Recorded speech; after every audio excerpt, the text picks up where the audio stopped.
Setelah balapan di Montreal 2 pekan yang lalu, F1 akan kembali menemani hari Minggu kita semua dengan gelaran GP Inggris di sirkuit Silverstone.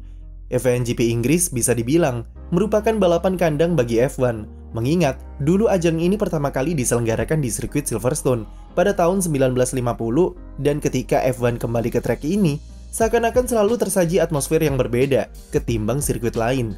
Apalagi dengan kehadiran pembalap tuan rumah seperti Lewis Hamilton, George Russell, dan Lando Norris. Lalu seperti biasa, untuk menatap balapan akhir pekan nanti, kami akan sajikan beberapa poin menarik yang bisa dibahas di GP Inggris. Apa saja? Simak sampai habis. Salah satu tim yang jadi topik hangat perbincangan menjelang balapan di Silverstone adalah Mercedes. Bukan karena drama atau kontroversi masalah porpoising seperti yang terjadi di Kanada kemarin, tapi ini lebih menyangkut ke performa mereka di sirkuit. GP Inggris sepertinya sudah dinanti-nantikan oleh Mercedes kalau mereka punya peluang yang sangat besar untuk bisa tampil kuat di Silverstone. Ekspektasi itu mulai muncul, mengingat performa mereka yang cukup bagus di Catalunya bulan lalu. Update atau modifikasi yang mereka lakukan di bagian floor terbukti berhasil mengurangi frekuensi fenomena porpoising yang terjadi di mobil Mercedes. Hal itu membuat kedua pembalapnya bisa tampil bagus saat balapan, dengan penampilan heroik George Russell yang mampu berduel dengan Max Verstappen dan finish di posisi podium.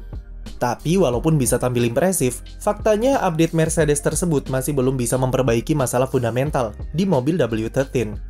Hal itu terbukti di dua balapan setelahnya, yaitu di Monaco dan Baku, di mana Mercedes keteteran dan kembali mengalami masalah mobil mantul-mantul. Hanya saja, apa yang dialami Mercedes di Monaco serta Baku tersebut bukanlah porpoising yang disebabkan oleh desain aerodinamika. Mercedes mengalami fenomena yang disebut dengan bottoming, atau ketika bagian floor atau bagian bawah mobil menyentuh aspal dan mengakibatkan efek pantulan seperti porpoising. Bedanya, porpoising itu diakibatkan karena desain aerodinamika yang salah. Tapi kalau bottoming lebih karena faktor mekanikal, seperti settingan mobil atau kontur aspal sirkuit yang tidak rata.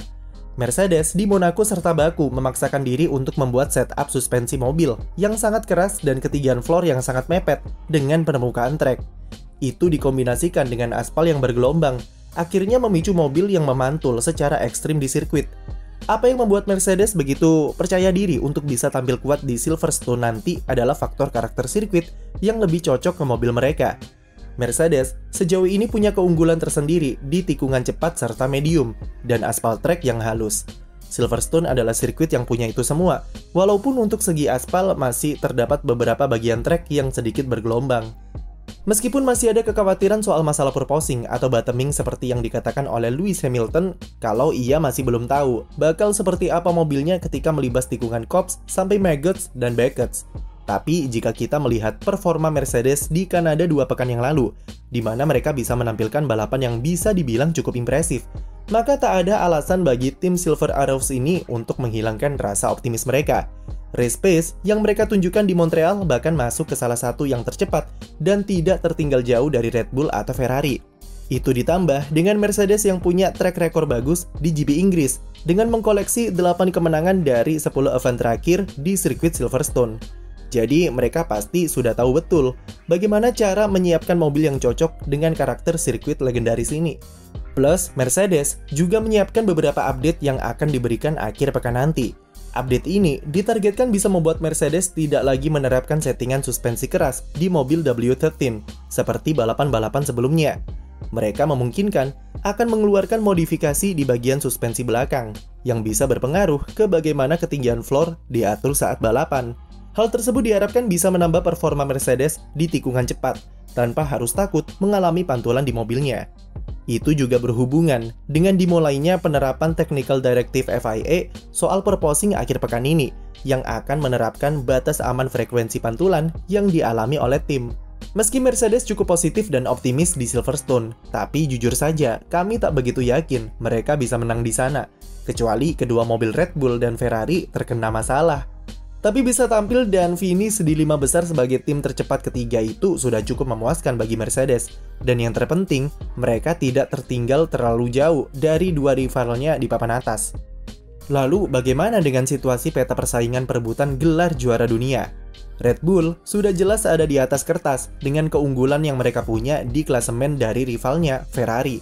Tapi mereka tetap harus waspada untuk GP Inggris nanti, mengingat Ferrari yang bakal all out untuk mengejar ketertinggalan mereka. Apa yang ditampilkan tim kuda jingkrak ini di Kanada 2 pekan lalu merupakan peringatan bagi Red Bull kalau Ferrari punya mobil yang lebih kencang dari mereka. Kemampuan Carlos Sainz yang sudah bisa beradaptasi dengan baik dengan mobil F175 kemungkinan bisa merepotkan duo Red Bull di baris depan. Charles Leclerc juga ada di posisi bagus dengan mesin barunya yang tentu bisa membuatnya untuk lebih tancap gas ketika tampil di sirkuit. Dengan mobil generasi saat ini, sirkuit Silverstone punya karakter yang lebih mengandalkan aerodinamika dan kombinasi tikungan cepatnya. Hal itu dipercaya bakal sangat cocok bagi Ferrari yang sejauh ini cukup kuat di tikungan. Sebenarnya sejak GP Spanyol bulan lalu, perkembangan Ferrari dalam hal kecepatan ketika race memang sudah sangat bagus dan ada peningkatan. Hanya saja, memang masalah eksekusi yang masih jadi PR besar bagi Ferrari. Tapi setidaknya, di Kanada serta Baku mereka sudah menunjukkan keberanian untuk mengambil keputusan dan inisiatif soal strategi balapan. Mereka juga punya catatan bagus di Silverstone, di mana Leclerc nyaris menang musim lalu dan podium kejutan pada musim 2020, serta kemenangan Sebastian Vettel pada musim 2018. Sementara itu bagi Red Bull, GP Inggris belum dimulai saja, mereka sudah menebar pesimisme kalau sirkuit Silverstone tidak cocok bagi mobil RB18. Bos tim, Christian Horner bahkan mengatakan kalau Ferrari serta Mercedes bakal tampil kuat akhir pekan nanti dan timnya sendiri akan kesulitan karena karakter trek yang kurang cocok. Meski terdengar pesimis, tapi jika kita melihat bagaimana musim ini berjalan, Red Bull selalu punya sesuatu yang bisa membawa mereka ke jalur kemenangan, meskipun kesulitan sepanjang akhir pekan. Kemampuan spesial Max Verstappen yang mampu membawa mobil dengan konfigurasi low downforce mungkin akan dimanfaatkan Red Bull untuk mengalahkan Ferrari yang diunggulkan di GP Inggris. Itu ditambah dengan Verstappen dan timnya yang bertekad untuk menang di Silverstone, guna membalaskan dendamnya tentang insiden kontroversial yang terjadi musim lalu. Ada rumor juga yang menyebutkan kalau Red Bull akan membawa update baru. Jadi walaupun Ferrari diunggulkan, tapi Red Bull jelas punya posisi yang lebih baik secara mental dengan kondisi mereka saat ini. Di papan tengah, tim Alpine berencana mengeluarkan update baru di bagian floor dalam misi untuk mengalahkan tim McLaren yang sedang dilanda krisis musim ini. McLaren sendiri sedang dalam masa-masa sulit karena mereka terpaksa harus menunda upgrade baru di mobilnya karena masalah budget cap. Itu akan dimanfaatkan Alpine untuk bisa unggul dari lawannya tersebut di GP Inggris nanti dan menggeser mereka dari posisi keempat di klasemen konstruktor. Tim lain yang juga merencanakan mengeluarkan update adalah Williams serta Aston Martin. Tapi khusus untuk Williams, mereka hanya akan memberikan komponen baru ke mobil Alex Albon saja, dan Nicolas Latifi bakal memakai spesifikasi lama. Bagaimana prediksi kalian untuk GP Inggris nanti? Tulis di kolom komentar dan jangan lewatkan balapannya akhir pekan ini.